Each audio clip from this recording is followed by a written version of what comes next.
Global warming could unleash viruses in permafrost. Scientists warn that climate change is melting permafrost soils, which may lead to the release of ancient viruses and bacterium. Permafrost is permanently frozen soil. It is a good preserver for microbes and viruses because of low temperatures and the lack of oxygen. As temperatures in the Arctic Circle rise, the permafrost melts, which may lead to the release of trapped viruses. Layers of permafrost could also be exposed by mining and drilling operations.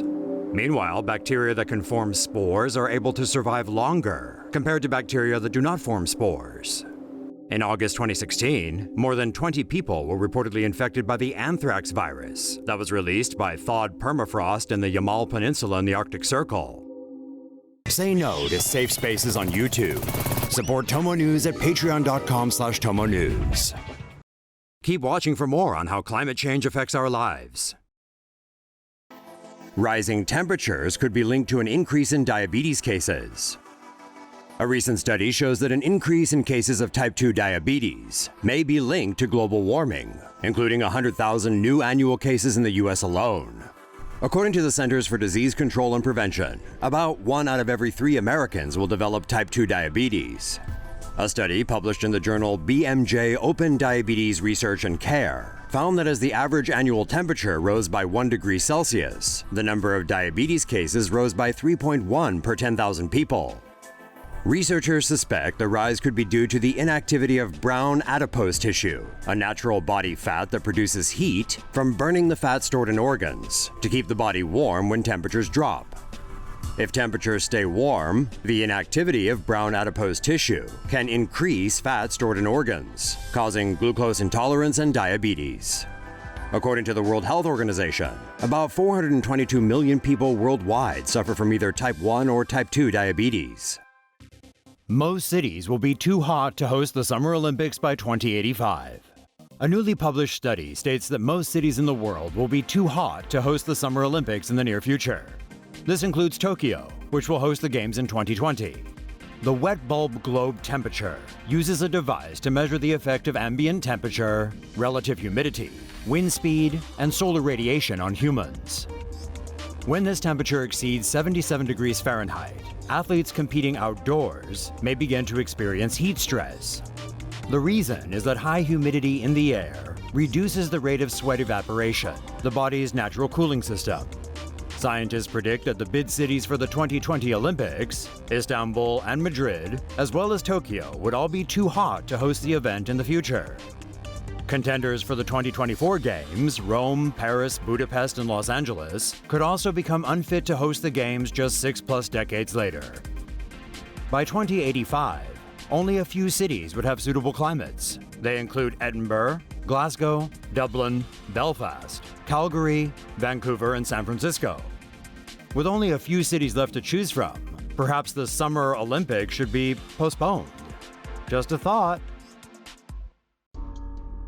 Middle East and North Africa soon to become uninhabitable. A group of researchers believes temperatures in the Middle East and North Africa will rise dramatically over the course of the 21st century. The research suggests even if Earth's average temperature increases by 2 degrees Celsius, summer temperatures in the Middle East and North Africa will increase more than twice that. The temperature could rise to 46 degrees Celsius during daytime by mid-century, and it could be as high as 50 degrees Celsius at the end of the century. Also, heat waves could occur 10 times more often than now. The hottest period lasted for about 16 days on average between 1986 and 2005. However, these areas will experience 80 days of extreme heat per year by mid-century, and up to 118 days by the end of the century. The increasing air pollution caused by desert dust storms could make the environmental conditions intolerable, forcing people to migrate. Say no to safe spaces on YouTube. Support TomoNews at patreon.com/TomoNews. Thought climate change predictions were scary? Well, they just got a whole lot scarier.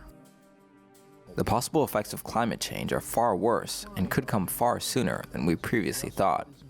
So says James Hansen, a leading climate change researcher who was among the first to warn the public about the serious effects of the buildup of carbon dioxide. The former director of NASA's Institute for Space Studies, along with 18 other leading climate scientists, published a paper this week predicting rapid sea level rises could happen within decades. A team of researchers' primary claim that as the ice sheets in Greenland and Antarctica melt, a layer of cold fresh water will build up over the ocean, trapping warmer, salty ocean water with which it doesn't easily mix underneath the surface, and thereby leading to a feedback loop that causes ice shelves to melt even more rapidly, effectively slowing down and possibly shutting down ocean circulation. An idea apparently not too dissimilar from the premise of the 2004 disaster movie The Day After Tomorrow. The scientists believe that this ice melting will cool polar regions of the globe and warm areas around the equator, causing stark temperature variances that could make superstorms, such as Hurricane Sandy, which struck the US East Coast with devastating effect in 2012, far more frequent.